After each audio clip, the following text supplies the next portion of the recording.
Independence of judiciary جو ہے وہ آپ کا بنیادی خد و خال جو ہیں آپ کے آئین کے اندر اس کے اندر فال کرتا ہے اور اس پہ بالکل کمپرومائز نہیں ہو سکتا۔ اب جو انڈیپینڈنس آف جوڈیشری ہے وہ جوڈیشری کا اپنا ذاتی ایشو بھی نہیں ہے۔ میں آپ کو بتاتا ہوں کیوں۔ دیکھیں آپ کے آئین کے ہے اندر آرٹیکل 9 وہ کہتے ہیں ایکسیس ٹو جسٹس جو ہے جو ہم سب پاکستانیوں کا ہے وہ ایک بنیادی حق ہے جو ہر اس شخص پہ جو اس ملک کا شہری ہے وہ اس کا بنیادی حق ہے ایکسیس ٹو جسٹس۔ اگر جوڈیشری کے اندر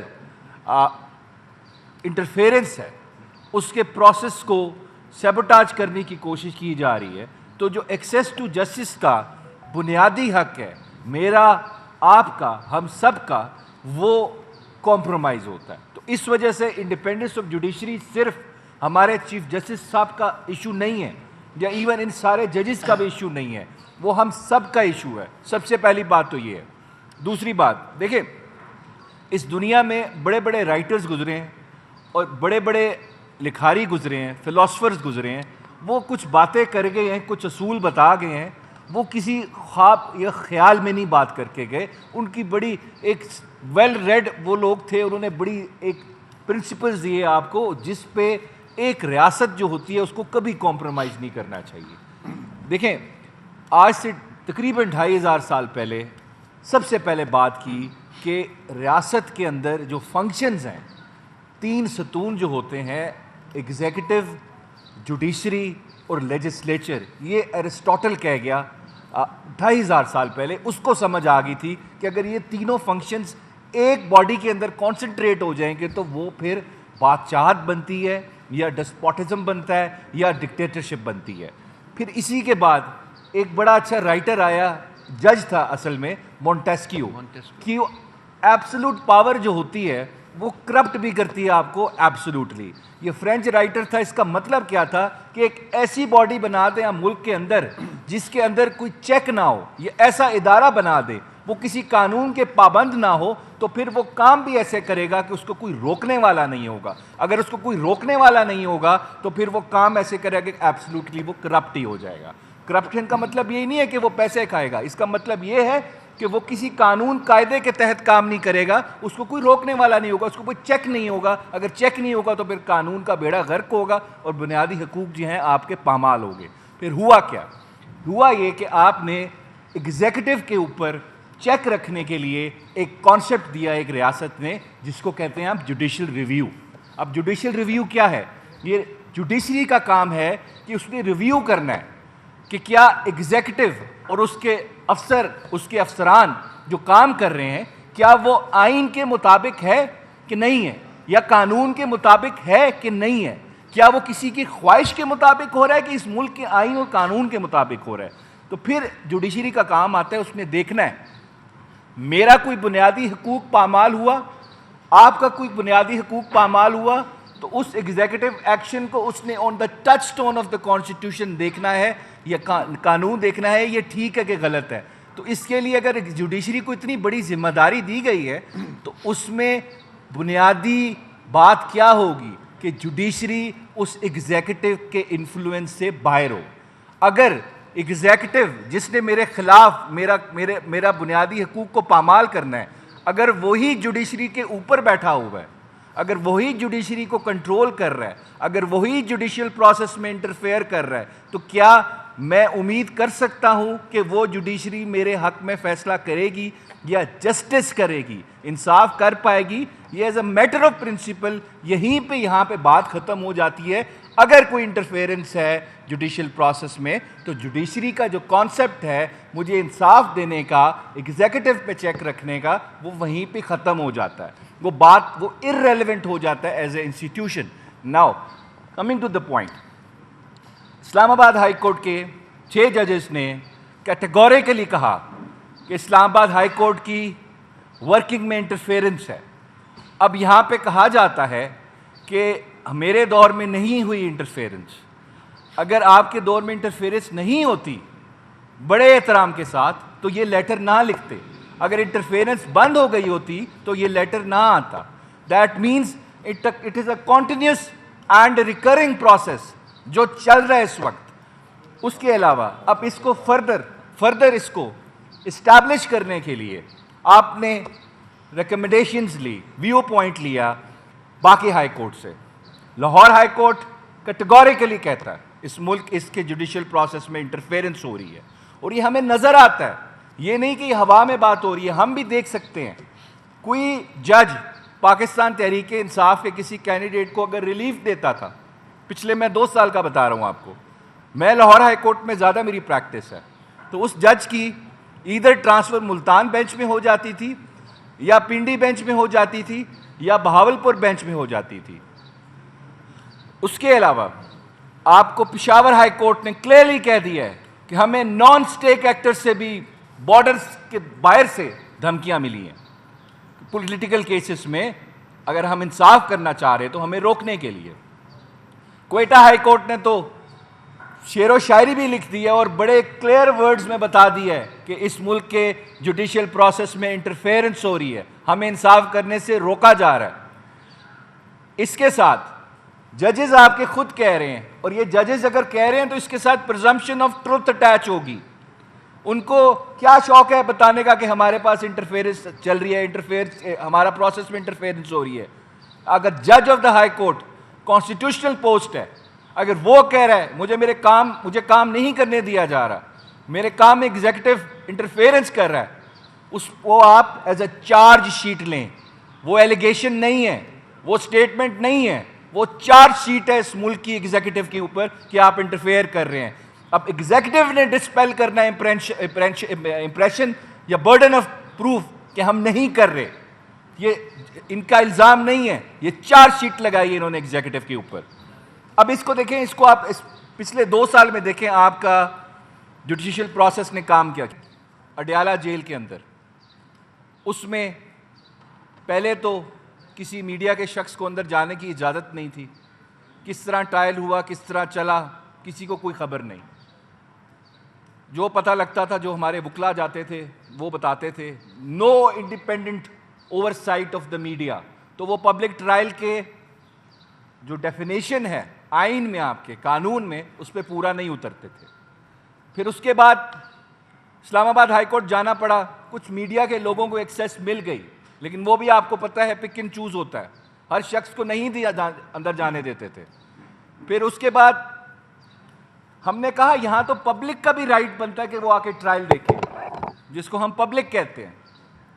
تو کچھ 12 لوگ ہر تاریخ پہ آتے تھے جن کو ایک ڈبے میں بند کر کے بٹھایا جاتا تھا, اور وہ نہ مجھے پتا تھا کون لوگ ہیں, نہ ہمارے باقی وکلا کو پتا تھا, نہ عمران خان صاحب کو پتا تھا وہ کون لوگ ہیں, ان کو کس نے لا کے بٹھایا ہے. جب ان سے سوال ہم کرتے تھے آپ کا کون لوگ ہیں, یا تو وہ 100% تقریباً 99% خاموش ہوتے تھے, یا جواب دیتے تھے ہم پبلک ایٹ لارج ہیں. تو ان سے پوچھا پبلک ایٹ لارج کا مطلب کیا ہے, تو ان کو وہ بھی نہیں پتا تھا. تو ان کو اس وجہ سے طوطے کی طرح رٹا کے بھیجا جاتا تھا, آپ نے یہ جواب دینا ہے. پبلک ایٹ لارج کا مطلب ہے کہ اس ہال میں جتنے لوگ بیٹھے ہیں, اس ملک کے جتنے لوگ ہیں, ان کا دل کرے تو کورٹ روم کے اندر جا سکتے ہیں, subject to the condition court room میں جگہ ہے. اس وجہ سے پھر 12 گھنٹے کیس چلایا جاتا ہے. جج صاحب کو بھی جلدی ہے, بھول گئے کہ گولڈن پرنسپل ہے قانون کا کہ justice heard is justice bird. 12 گھنٹے کیس چلا, ڈیفینس کا رائٹ نہیں دیا گیا, 342 کی سٹیٹمنٹ نہیں ریکارڈ کرنے دی گئی, اپنے وٹنسز نہیں پیش کرنے کی دی گئی آپ کو اپرچونٹی. پھر ٹرائل ہوا, جس طرح خان صاحب کے ٹرائلز ہوئے, پوری دنیا کہہ رہی ہے, ہر وکیل کہہ رہا ہے کہ یہ ٹرائلز پروسیجرل سیف گارڈز نہیں دیے گئے. یہ اس ساری چیزوں کو اگر آپ سامنے رکھیں تو کیا میں کہہ سکتا ہوں کہ جوڈیشل پروسیس کے اندر انٹرفیرنس نہیں ہے؟ میری ریزنیبل اپریہنشن ہے. عام آدمی بھی بیٹھے گا, اگر وہ سارے کو دیکھے گا, ان ساری چیزوں کو سامنے رکھے گا, تو اس کو یہی لگے گا کہ ہمارے جوڈیشل پروسیس میں انٹرفیرنس ہے. ریاست کی خواہش ہے کہ عمران خان صاحب کو کنوکٹ کیا جائے, بائی ہک یا بائی کروک, ہم نے کرنا ہے کنوکٹ. وہ سیکرٹ ٹرائل کیوں کیا گیا؟ ایک تو مقصد تھا اس ملک کی عوام سے چہرہ چھپانا ہے, نہیں دکھانی جھلک. دوسرا مقصد یہ تھا کہ جو ہم کام کر رہے ہیں غیر قانونی, غیر آئینی, وہ بھی اس عوام تک نہ پہنچے. کیونکہ وہ بڑا فیمس رائٹر تھا انگلینڈ کا جیرمی بینتھن. اس نے کہا تھا all the sinister plans are executed behind the veil, کہ جتنے شیطانی کام ہوتے ہیں وہ ہمیشہ پردے کے پیچھے ہوتے ہیں. چھپانا تھا, نہیں دکھانا تھا کہ ہم زیادتی کر رہے ہیں, لیکن یہ بھول گئے ان کیسز کی اپیلز بھی فائل ہوں گی. اسلام آباد ہائی کورٹ میں اب ڈسکس ہو رہے ہیں. اب یہ دیکھیں آپ کتنی فضول بات ہے, مذاق خیز بات ہے کہ ایک کیس میں خان صاحب کا ٹرائل ہو رہا ہے کہ انہوں نے سائفر کے کانٹینٹس کو ٹویسٹ کیا, اور اس ڈٹرمن کرنے کے لیے کیا کیا کہ نہیں کیا, وہ سائفر اس کیس کے ریکارڈ کا پارٹ بھی نہیں ہے. تو کیسے آپ کو پتہ لگا وہ ٹویسٹ ہوا؟ آپ نے اوریجنل سے کمپیئر کیا. یہی چیزیں چھپائی گئیں تاکہ لوگ نہ بولیں, لوگ سوال نہ کریں, میڈیا سوال نہ کرے کہ یہ آپ کیا کر رہے ہیں, آپ کیا ٹرائل کر رہے ہیں. اس وجہ سے ہمارا اس وقت دیکھیں, ایک اور بات بھی میں یہاں پہ کر دوں ساتھ, یہ ریکارڈ کی بات کر رہا ہوں, الزام نہیں لگا رہا میں. ہم نے لاہور ہائی کورٹ میں کیس کیا کہ ہمیں جوڈیشری سے آروز دیں. وہ فیصلہ آتا ہے, ہمیں نہیں سنا گیا, اس میں نوٹس بھی نہیں کیا گیا. رات کو ہیئرنگ ہوتی ہے, لائیو دیکھی آپ نے, وہ آرڈر سسپینڈ ہو جاتا ہے کہ نہیں جی آپ الیکشن پروسیس کو سیبوٹاج کر رہے ہیں. ہم پہ یہ الزام بھی لگ گیا, حالانکہ ہم چاہتے تھے فری اینڈ فیئر الیکشن ہو, جوڈیشری سے آروز لیں. اور پھر ہماری اپریہنشن سچ ثابت ہوئی, وہ آپ نے دیکھ لیا. یہ تو آروز نے جو بیڑا گرک کر لیا, 55 ارب روپیہ عوام کا ضائع کیا کہ چوری ہوا, مینڈیٹ والے لوگ ہمارے اوپر نافذ کر دیے. سب کو پتہ ہے فارم 45 پہ کیا ہوا. پھر بلے کے نشان کے کیس کی ججمنٹ آتی ہے, الیکشن کمیشن پھر ہمارے خلاف چلا جاتا ہے سپریم کورٹ میں. پھر وہ رات کو کیس فکس ہوتا ہے, وہ ڈیسائیڈ ہو جاتا ہے. اب ہم نے ریزرو سیٹس کے کیس کا پٹیشن فائل کی ہوئی ہے, 2 petitions supreme court of Pakistan میں. تقریباً 4 ہفتے ہو چکے ہیں, ابھی تک وہ کیس فکس نہیں ہوا. ہم نے فارم 45 سے related over all rigging process میں جو دھاندلی ہوئی ہے, جو آروز کا گھنونا کردار تھا اس الیکشن میں, ہم نے پٹیشن فائل کی, وہ ابھی تک فکس نہیں ہوئی. 9 مئی کے ایشو پہ بھی ہم نے 25 مئی کو ہاں بالکل 9 مئی کو کی جی ہم نے پٹیشنز فائل کی. ہمارے کیسز نہیں لگتے, ہم رجسٹرار کا صاحب کے پاس جاتے ہیں, ارلی ہیئرنگز کی درخواست بھی دے دی ہیں, ہمارے کیسز نہیں لگ رہے. تو کیا ہم توقع کرتے ہیں کہ ہمارے ساتھ جو اس ملک کا نظام انصاف ہے اور جو اس کی سب سے بڑی عدالت ہے, کیا وہ ہمارے ساتھ فیئرلی ٹریٹ کر رہی ہے؟ میں الزام نہیں لگا رہا, یہ فیکٹس ہیں. ہمارے کیسز کیوں نہیں لگائے جا رہے؟ اب یہ ریزرو سیٹس کا کیس, میں آخری بات کروں گا, یہ اتنا کرٹیکل کیوں ہے؟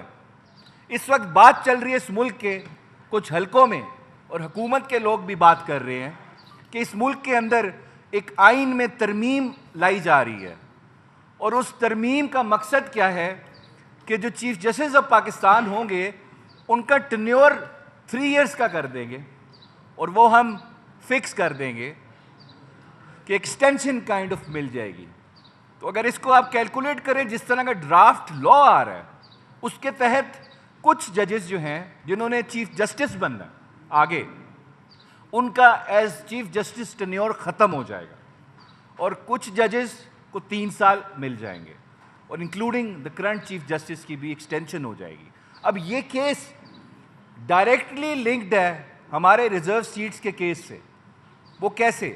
اگر ہماری ریزرو سیٹ جو ہمارا آئینی حق تھا ہم سے لے کے دوسری پارٹیز کو دے دی گئیں, اگر وہ کیس ڈیسائیڈ ہوتا ہے اور ہمیں ریزرو سیٹس مل جاتی ہیں, تو ایسی آئینی ترمیم نہیں پاس ہو سکتی, نہیں آئین میں ترمیم کی جا سکتی, کیونکہ ان کے پاس نمبر پورے نہیں ہوں گے.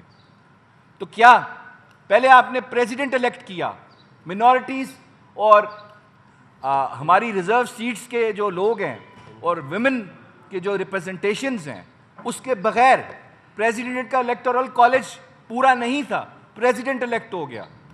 باقی آپ نے الیکشنز کیے اس کے تحت, فیڈریشن کا مذاق بنا لیا آپ نے.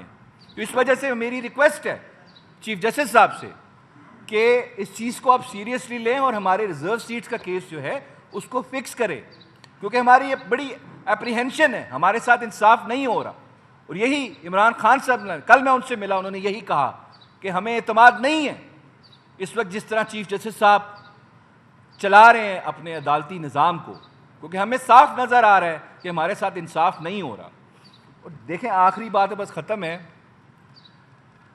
یہ کون لوگ ہیں جو ججز کی پرسنل ڈیٹیلز میڈیا پہ لیک کر رہے ہیں؟ ان کو کوئی پوچھنے والا نہیں ہے۔ چلے میں کہتا ہوں جمہوریت کی خوبصورتی ہے، آپ ججز کو کرٹیسائز کریں، آپ بالکل کرنا چاہیے، آپ کو کوئی ججمنٹ پسند نہیں آتی آپ اختلاف کریں، لیکن آپ پرسنل اٹیکس نہیں کریں۔ ان کی فیملی کی ڈیٹیلز، ان کے آئی ڈی کارڈ کی ڈیٹیلز، ان کی ٹیکس کی ڈیٹیلز، ان کی ٹریول ہسٹری، ان کے بینک سٹیٹمنٹس، یہ کون لوگ ہیں جو ریاست سے بھی اوپر چل کے کام کر رہے ہیں، ان کی چیزیں لیک کر رہے ہیں، ان کے خلاف پروپیگنڈا کر رہے ہیں؟ بابر ستار صاحب کے ساتھ یہ ہوا، کل سپریم کورٹ میں بولا گیا اس بات پہ۔ لیکن اس کے ساتھ ساتھ کیا ہمارا ابھی جسٹس مظاہر نقوی صاحب ہیں، ان کی ڈیٹیلز کس نے لیک کی؟ بندیال صاحب تھے، ان کی ساس کی فون کال کس نے ریکارڈ کی؟ دیکھیں پہلا سوال یہ بنتا ہے کہ یہ قانون سے باہر رہ کے وداؤٹ اینی وارنٹ کون لوگ ہیں جو لوگوں کی پرائیویسی انفرنج کر رہے ہیں؟ وہ تو بعد کی بات آئے گی نا، کیا اس میں بات ہو رہی ہے۔ پہلا سوال ہوتا ہے یہ کون لوگ ہیں جو ریکارڈ کر رہے ہیں، کسی کا آرٹیکل 14 رائٹ ٹو پریویسی انفرنج کر رہے ہیں۔ اس وجہ سے پرائم منسٹر آفس کی ریکارڈنگز بھی آ جاتی ہیں باہر۔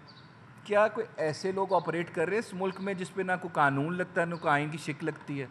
اس وجہ سے چیف جسٹس صاحب کا جب اپنا کیس تھا، ان کا جو آرگومنٹس تھے، میں کورٹ میں سننے جاتا تھا ان کا کیس، ان کا مین فوکس تھا اے آر یو نے میری ڈیٹیلز جو نکالی ہیں، میری پراپرٹیز جو تھی لندن میں میری وائف کے نام پہ، بچوں کے نام پہ، وہ غیر قانونی طریقے سے نکالی ہیں، غیر آئینی طریقے سے نکالی ہیں۔ اس وجہ سے یہ ریفرنس اسکواش کریں آپ، طریقہ کار غلط تھا۔ کون تھا جو ان کی ڈیٹیلز باقی ججز کے لیے نہیں استعمال ہو سکتا کہ ان کی ڈیٹیلز کون نکال رہا ہے، ان کی پریویسی کون انفرنج کر رہا ہے؟ اس وجہ سے جوڈیشل پروسیس آپ لوگوں جب تک اس کو ایکسیپٹ نہیں کریں گے انڈیپینڈنٹ ہے، آپ کے کہنے سے نہیں ہو سکتا انلیس لوگوں پہ آپ پہ ٹرسٹ نہیں ہوگا، لوگوں کو آپ پہ جو مرضی کہہ دیں آپ کورٹ میں بیٹھ کے، ہمیں لیکچر دے دیں کہ کوئی انٹرفیئرنس نہیں ہے، کوئی نہیں مانے گا۔ لوگ تب بھی مانیں گے جب آپ وہ فیصلے کریں گے جو پاورفل لوگوں کو پسند نہیں آتے، تبھی لوگ مانیں گے کہ جوڈیشری انڈیپینڈنٹ ہے اور ایگزیکٹو کے کنٹرول میں نہیں ہے۔ Thank you.